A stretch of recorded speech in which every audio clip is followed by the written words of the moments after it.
ผู้รับสมัครเลือกตั้งสมาชิกสภาแห่งชาติสุดที่10เขต1นครหลวงวิจันทร์ได้ลงไปเคลื่อนไหวพบปะกับบรรดาผู้มีสิทธิ์เลือกตั้งนายและพลทหารที่กระทรวงป้องกันประเทศในบ่ายของมื้อวันที่6กุมภาพันธ์2026นี้ที่กระทรวงป้องกันประเทศผู้สมัครรับเลือกตั้งสมาชิกสภาแห่งชาติสุดที่10เขต1นครหลวงวิจันทร์นำโดยท่านธนงไซขุดไพฑูรย์กรรมการสำรอง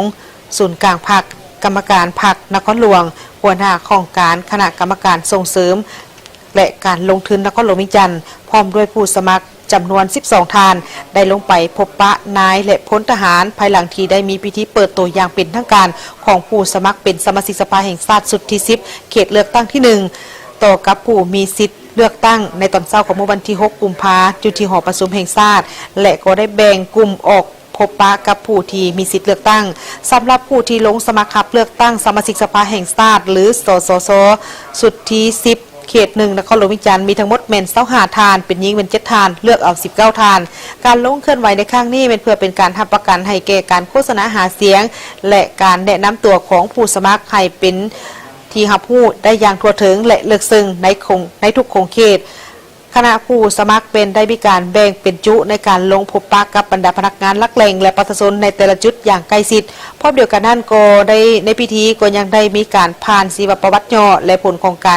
ลงานการเคลื่อนไหวของทั้งคณะผู้สมัครทุกท่านอย่างละเอียดเพื่อให้ผู้มีสิทธิ์เลือกตั้งนั้นได้รับผู้ข้อมูลอย่างรอบด้านได้มีการแลกเปลี่ยนคำคิดคำเห็นและสมเทียบกับมาตรฐานของผู้สมัครในแต่ละทานอย่างถี่ถ้วนและมีประชาธิปไตย